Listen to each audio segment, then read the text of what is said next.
Welcome everybody to Fantasy Football. GW6 is finally here, and everybody, or a lot of people, are wildcarding. And what I want to do is help you prep for that. So what we're going to do is take a look at who are the best defensive assets, how we actually decide that, and then we're also going to take a look at my Haaland Wild Draft. So yeah, without further ado, let's get into it.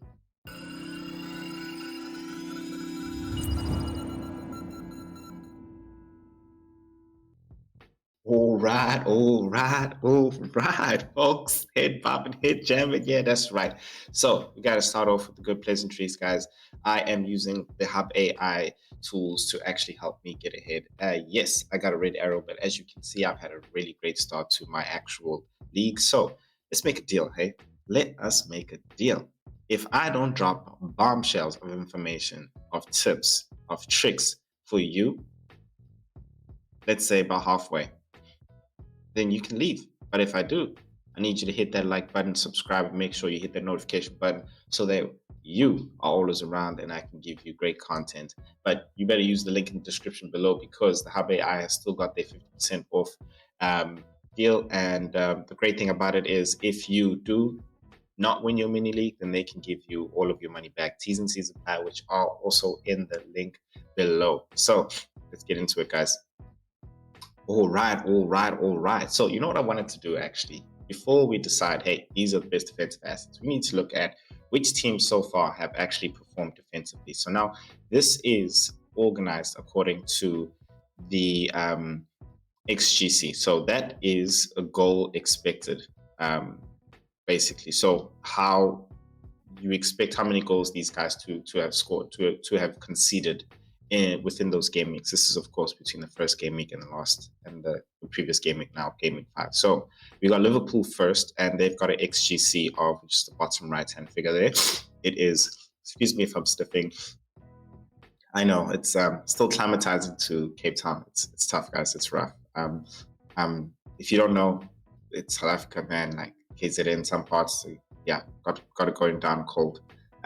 Cool. So XGC for Liverpool's at 3.6, and these guys have only conceded 1 goal in 5 games, 1 goal. So already there, I mean, we'll admit, like, they've actually started very well. So their defensive assets are definitely a must, and we all know who they are. Pretty much that whole entire backline is somebody I think that you can really trust in, and you know, they're definitely going to play as well. The CS there at the top there is how many clean sheets they've got. They've had 4 clean sheets basically and only conceded 1 goal. Non-penalty XGA, basically how many goals they expected to concede with not it being a penalty, quite frankly. So it's very close to the XGC, and that's necessarily what you really want, really. And then XCS is expected clean sheets. So how many clean sheets were really expected, and they've overachieved. In all honesty, you can see they've got 4 clean sheets, but within this time they actually got 4 clean sheets, but you know, they're expected to have 2. So when we go on to Man City, who actually rank second here, you know, they've had a great defense, great attack as well. You look at them, they've had 5 goals conceded, and they've only had 1 clean sheet. And so that's why, you know, we all sort of like migrate away from Man City. I think, to be honest, rightfully so, it's what we should do. I think if you have a Man City defender, it should be 1. Just 1, and 1 you really believe who's actually going to be playing the whole time.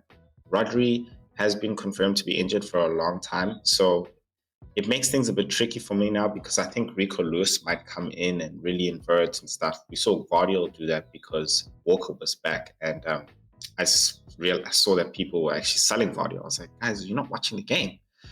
So if you're looking for that old Vardy, he's back because Walker's back.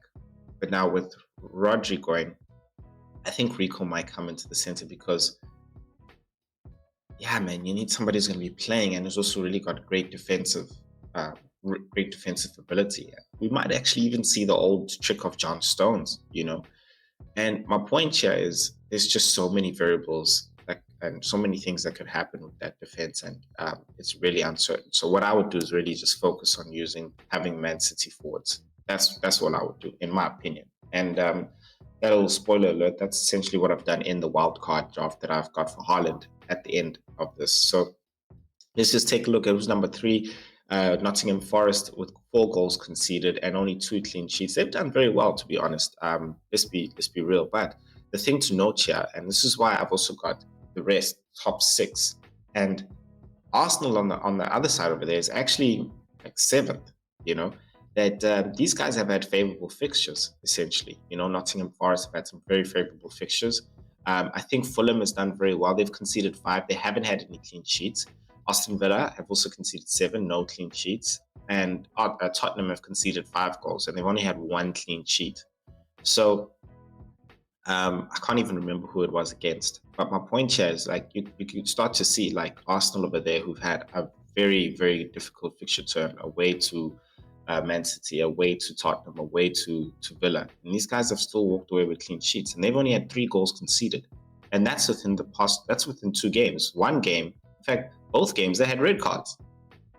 So you can see there sometimes that as much as they XGC, XGC is the lowest, you also have to have a look at the eye test and see like, no man, these guys, sometimes the stats don't necessarily tell you everything, and I think it has to be a balance of both. And that's what I wanted to say when it comes to this page as well. It's like, allow the stats to necessarily just confirm what you see with your eyes as well. But sometimes don't just look at the stats and say, take it as it is, right? Some stats might contradict each other. For example, like the GC and the CS, you got 3 goals conceded, 3 clean sheets in the first 5, and the GC is like 6, But then when you look at expected clean sheets, it's 1. Yo, bro, it's all over the show. It's all over the show. I don't know what's going on, man. What's going on? Listen, man, I got you covered, man. Let's just move on to who we think are the best defensive assets for your wild card. All right. Cool, guys. So we're going to start off with the goalkeepers. And just a reminder, these are the best fixtures. In my opinion, this is what I put together using Plan FPL. Right down below here, these are the best fixtures. And, having put that in mind, like I am looking at, I'm looking like long term sometimes. And I know you shouldn't plan ahead too much, but, it's FPL, dog, what you got to do. So when I look at these players, and my wild card, I would be planning ahead like at least 10 weeks, and how things are going to happen. And if, and also be flexible at the same time. So starting with the keepers, I would actually say, of course, Raya, Raya with the 4.0 keeper is fine. Flecken, he's good, Flecken is also good. He's 4.5, by the way, I'm just saying. But what I've done is I've got Raya first and I've got Matt Sal second, because Nottingham Forest fixtures are still good, as you can see down below there. So for me, if you're looking for like a rotation type of a thing or whatever, I would still go with Flecken and Matt Sals if you're not going for a Raya and a 4.0. So yeah, I didn't want to put like 4.0 options here and stuff like that. I was like, no, because we don't want to do keeper transfers and stuff like that. So when I set keepers, I go like, this is my keeper, that's it. If I'm doing a rotation, I say these are my 2 keepers. And if I was to wildcards this week, I'd have a Matt Sals and a Flecken right now, rotating like that.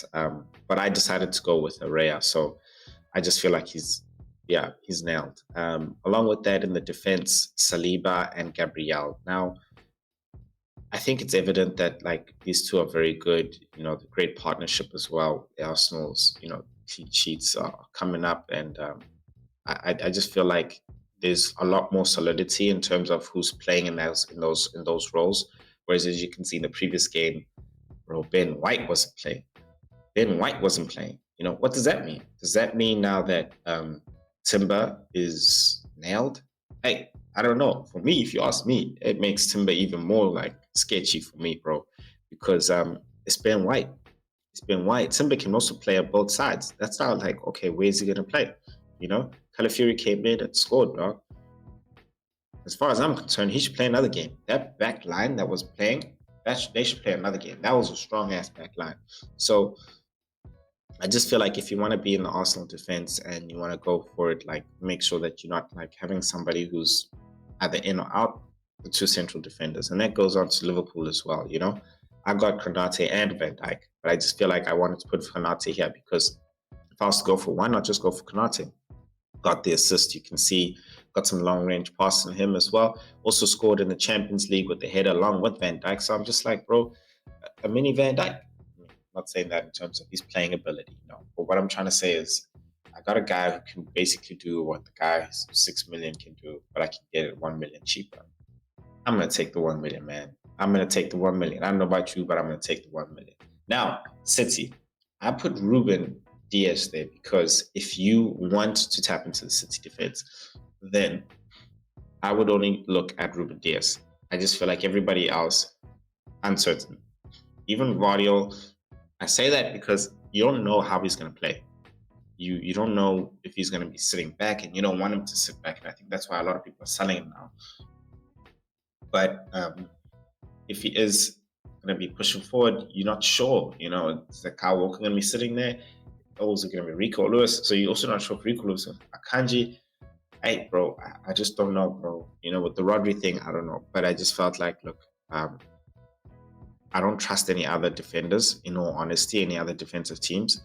I would just put in a Ruben Diaz over there. And then Pedro Porro, season keeper, in all honesty. Yeah, what is there to say, man? He's a very attacking player. You know, he can get you a return as well.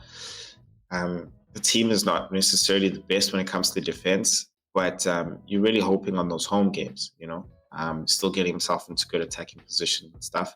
I'm going to be monitoring him. If there's anybody I drop in my defense, it's him. It's him. It's him. Coolio. So let us take a look at my wild card. This is it, ladies and gentlemen. Now, from my side, I'm not sure how much I have, but I got a lot, you know. But this is my wild card. I got Raya and I got Matt Sells. And I say that I got a lot because I would still do this. You know, I remember I got scolded for like, yeah, that's too much money in your keeper. Like, yeah. But who cares? No, guys. I would have Matt Sells. Like Raya's fixtures are going to be good, you know, for a while. And, you know, you can trust him in any game as well. But I just felt like I have some extra money, man. Let me just throw it over here. I could keep it in the bank, you know. I could keep it in the bank. It really depends on you, but I just felt like, hey, let me just have Sells just for the sake of it, so I can tap into those good fixtures as well if I really want to, because Arsenal do play Chelsea, Liverpool, and I think Sells has a better game. So when is that? Game week 9. Yeah, they got Leicester away. So yeah, you know, I can rotate that, and then after that, Arsenal plays Newcastle, and you know they play West Ham at home. So I just feel like I could rotate them for those games, and yeah, I'm good. In the defense, we've spoken about these guys. I think the one guy I haven't spoken about is Mazraoui. I think we can't ignore the surprise that Manchester United's defense have done, and I think Mazraoui has really contributed to that. Not thinking about Dalot. Dalot's actually got more points than Mazraoui, but I'm very impressed with Mazraoui because he's 4.6. You know, Dalot's 5.0. I think he's a good asset to go for, actually. So if you are looking for a good asset to go for, I think their fixtures also turn round about game week 8 after the Tottenham game. So game week 6. I think game week 8. I think that's when they turn. Game week 8 to game week 7. So I felt like, you know what, I can actually have a Man United asset from then on. So that's what I would do with this wild card. Then in the midfield, I think obvious Rodgers, great enabler. Semenyo's got 2 great fixtures there with Southampton and Leicester. And Buemo's also got some great fixtures coming up as well, as you can see below me. And then, as I mentioned, I'll double up on the attack there with City, you know, because I've got the triple Arsenal. You know, I don't have to worry about defense. Defense is done. It's done. I've handled it. It's done. So yeah, with City, I would actually put in Bernardo. He's had some really great minutes, in all honesty, when it comes to that attack. And then Foden really is like the wild card for me because, KDB's got a groin injury, and I think we all know groin injuries are not things that just disappear. They take a while to heal. With a lot of fixtures coming up, I think he's going to be really featuring, So there's Gundogan there as well, who also does play in that central role. I just feel like Foden haven't had his rest, and the other players now like almost pretty much clocking out. I think Foden is ready to really come back in full swing. So I would actually put my bet on Foden. Even though KDB is flagged like 75% to play, I'll still come in with Foden. Just because I know that he's actually fresh as well. But if you're looking for alternative options, I would only go as far as a Gundogan because Rodri's out. I think he's definitely going to have a lot of involvement as well. Yeah, not to say I'll stay away from KDB, but I'd monitor it. Then in the front line, Calvert-Lewin with some great fixtures as well. Great enabler. Allows me to really get Solanke and Haaland there as well. Solanke having scored just recently, but their fixtures also come at a good turn. I believe it's also at a game week 8 or so. So game week 8, game week 9. I'll be looking to get in some Tottenham figures there at that time as well. But I think this team is really ready to go for a while, and that's essentially what I want to do. And if I was to wildcard, prep myself because there's another fixture turn that's coming at game week 12, and you want to be prepared for that in the sense of like try and garner up as much. I don't want to say try and have 5 free transfers. No, just try to garner up enough. Try and garner up as much transfers as you can so that if you need to make transfers for that fixture turn, then if you need to make transfers for that fixture turn, then do so. Kind of freezing on my side. I'm not sure if it's freezing on your side, but I'm just going to continue hoping that you guys got that. All right. So let's take a look at how I did in game week 5. I got 63 points on my wild card. Okay, I wish I had Mbuemo in. I hate it when I do that because it was between him and Saliba. It really was. And I guess maybe I was being an Arsenal fan. I just had faith,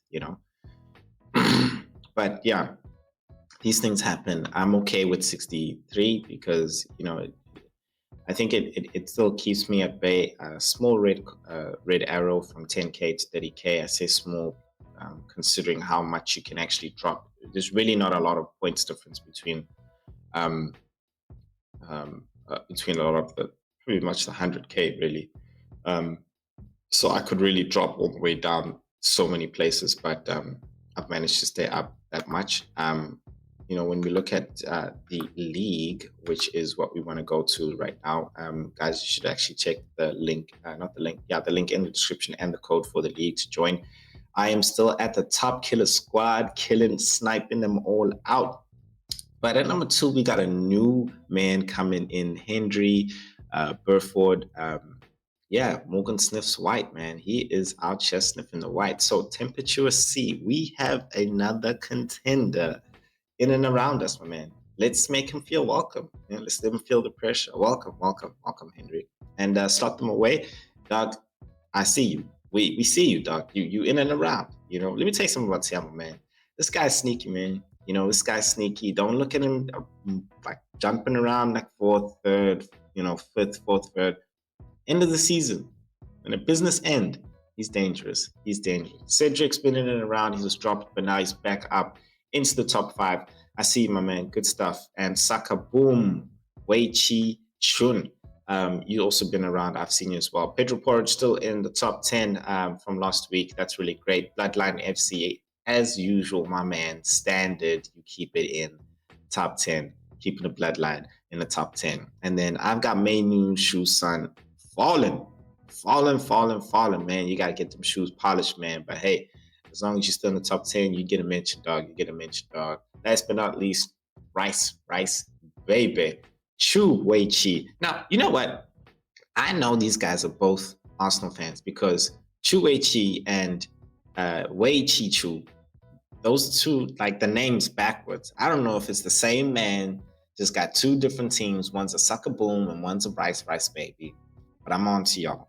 amongst y'all. Y'all should know each other. If your names are like this way backwards, y'all should know. They're probably brothers. Probably brothers. As for my brother, oof, you don't even want to know where he is. But guys, that is the top 10. And yeah, man, thank you so much, guys. You know what to do. You know what I said. Please hit that subscribe button if you really have enjoyed the content. There's gonna be more. I am gonna bring a Salah draft as well. But if you're interested in those drafts and stuff, please check out these contents over here. I'm sure there's stuff there for you to actually check out. Otherwise,